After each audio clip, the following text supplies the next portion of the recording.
حضرات یہ چودھری شاک نے 10 پاؤنڈ دارالعلوم کے لیے پیش کیے ہیں. یہ دارالعلوم کے پیش. حضرات اب آپ حضرات کی خدمت عالیہ میں سید مدر حسین شاہ گیلانی 6 منٹ کے لیے تشریف لاتے ہیں اور اپنی تقریر پیش کرتے ہیں.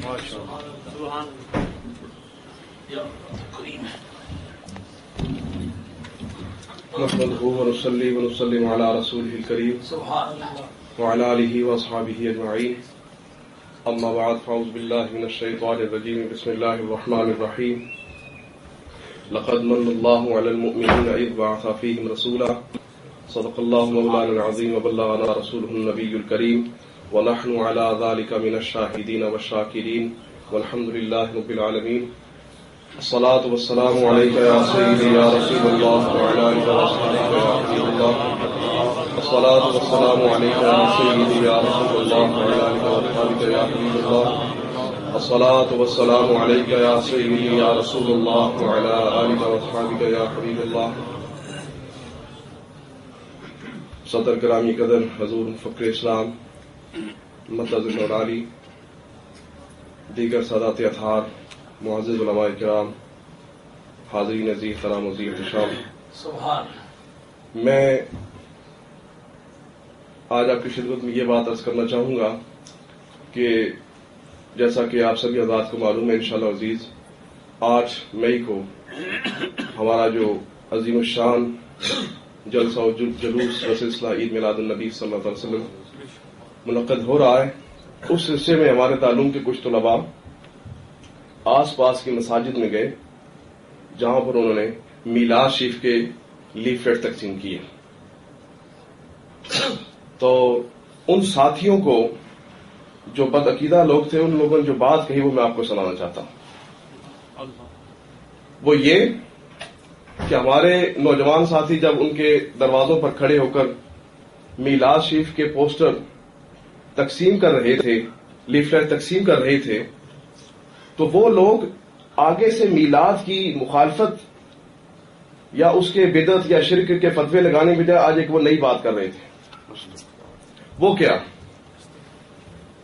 ان نوجوانوں کو وہ یہ کہنا چاہتے تھے کہ تم ایسا کیوں کرتے ہو، اور اس کے منع کرنے کی وجہ جو کہتے تھے کیا کہ نبی پاک علیہ الصلوۃ والسلام ایک نارمل انسان ہیں، ایک عام انسان ہیں، ان کے لیے یہ تم اتنی خاص باتیں کیوں کر رہے ہو. میں آپ کی توجہ اس طرف دلانا چاہتا ہوں دوستوں،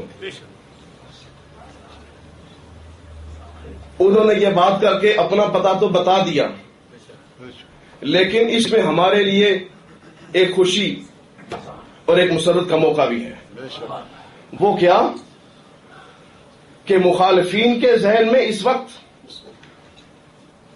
یہ بات آ چکی ہے اور وہ یہ سمجھ چکے ہیں کہ میلاد النبی صلی اللہ تعالی علیہ وآلہ وسلم دراصل نبی پاک علیہ الصلوۃ والسلام کے بے مثل اور بے مثال ہونے کا اعلان ہے. اہل سنت پوری دنیا کے اندر نبی پاک علیہ الصلوۃ والسلام کا میلاد بنا کر دنیا کو یہ دکھا رہے ہیں کہ مصطفیٰ کریم کے دیوانے ابھی زندہ ہیں، اور یہ ثابت کر کے چھوڑیں گے کہ اے دنیا والو، اے سننے والے سن لو کہ نبی پاک علیہ الصلوۃ والسلام ایک بے مثال ذات کا نام ہے. یعنی میلاد منانا اس بات کی دلیل ہے کہ میلاد منانے والے سرکار کو بے مثل سمجھتے ہیں، سب سے اعلیٰ سمجھتے ہیں، سب سے ارفع سمجھتے ہیں، سب سے بڑا سمجھتے ہیں، اس لیے ہر سال میلاد النبی کی دھومیں مچا دیتے ہیں. اور اس بات سے مخالف کام رہا ہے، اور وہ یہ سمجھتا ہے کہ دراصل اگر میلاد منایا جائے تو پھر اس عقیدے پر چوٹ پڑتی ہے جو یہ کہتے ہیں کہ نبی پاک صلی اللہ علیہ وسلم عام انسان ہیں، لوگوں کی مثل ہیں. اہل سنت آج یہ بتانا چاہتے ہیں کہ سننے والوں، نبی پاک علیہ الصلوۃ والسلام کسی عام انسان کا نام نہیں. نبی پاک علیہ الصلوۃ والسلام ایسی بے مثل ذات کا نام ہے کہ جس کے ہاتھوں کو رب اپنا ہاتھ کہتا ہے. ارے ہاتھوں کی بات چھوڑو، اس کے سر کی بات چھوڑو، اس کے آنکھوں کی بات چھوڑو، جس مٹی سے وہ گزر جاتا ہے رب کائنات خود قرآن کے اندر جس کے بارے میں رب کہتا ہے کہ یہ میرا کلام وہ کلام ہے جس کو کوئی بدل نہیں سکتا، اس کتاب کے اندر رب کائنات فرماتا ہے لا اقسم بہذا البلد وانت حل بہذا البلد، پیارے اس مکے کی قسم اس لیے اٹھاتا ہوں کہ اس شہر میں تو رہتا ہے۔ اللہ اکبر یا رسول اللہ۔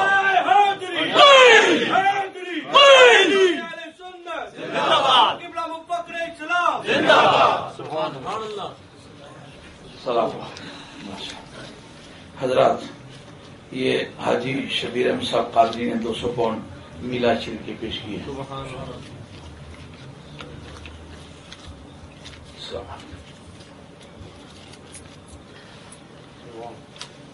حضرات، میلاد شریف کے بارے میں کس طرح 200 پاؤنڈ مسز کینی نے دیتے میلاد واسطے، 10 پاؤنڈ کہہ لیں۔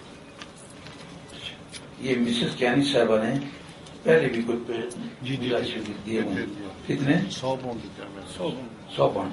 یہ مسز کیانی صاحبہ قرآن مجید بھی پڑھ کے دیتی ہیں اور پیسے بھی دیتی ہیں۔ اللہ تعالیٰ ان کی صحت عمر میں برکت فرمائے۔ 100 پاؤنڈ غالباً آگے دیے ہوئے ہے، 200 پاؤنڈ یہ انہوں نے میلاد شریف میں 10 پاؤنڈ کہہ لیں۔ اچھا، اس طرح میں کوئی نہیں اعلان کر رہے تھے ہمارے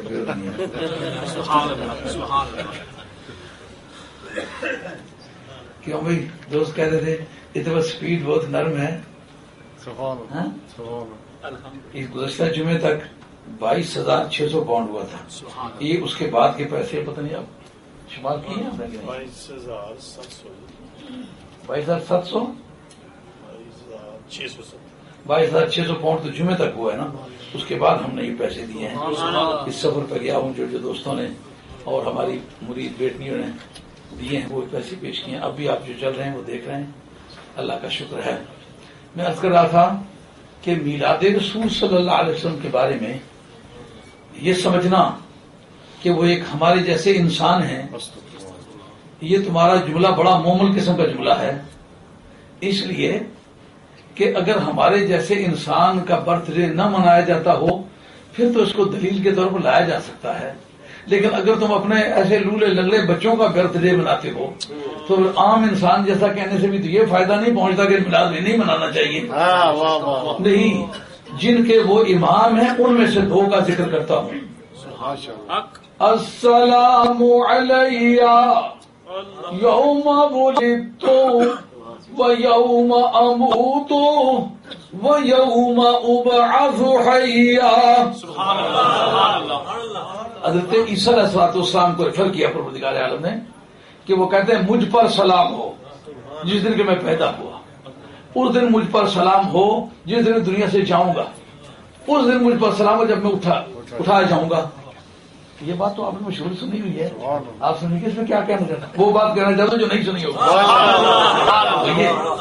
علامہ نصفی نے لکھا ہے کہ یہ 3 جگہ حضرت نے تکرار کیا عیسیٰ علیہ السلام نے، کیونکہ ان کی ولادت کا دن ان کی قوم کی زبان میں ایک مذموم عمر قرار پایا تھا کہ بغیر خامد کے بچہ جن دیا، تو آپ دراصل تعریض کرتے ہیں ان کی لعنت پر۔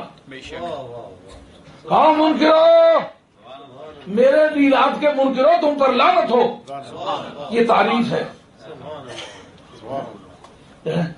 تو بڑی نیک پاک ہی ہیں، صبح شام تمہارے لوگ درود پڑھنے، یہ کہیں تو بڑی نیک پاک ہی، صبح شام لوگ درود پڑھنے، تو کیا مطلب ہونا؟ لعنت بھیجنے۔ یہاں وہ موضوع گفتگو یہ تھا کہ میلاد رسول پر تنقیدی جملے بولے جا رہے تھے، تو سر یہ کہنا مجھ پر سلام ہو میرے میلاد والے دن، میری وفات والے دن، میرے بعثت والے دن، سب دنوں میں مجھ پر سلام ہو۔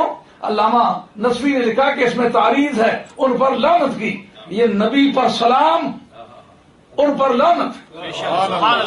نبی پر سلام جب پڑھا جائے، جن پر لعنت پڑتی ہے وہ گھبراتے ہیں کہ کیوں پڑھا جا رہا ہے۔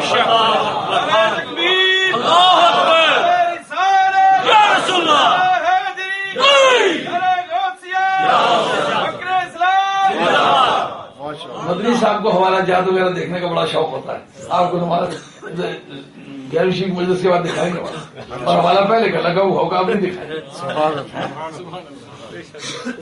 تو یہ معمولی انسان سے اور کسی کو کہا تھا ولادت والے دن بھی سلام، وفات والے دن کسی اور کو کہا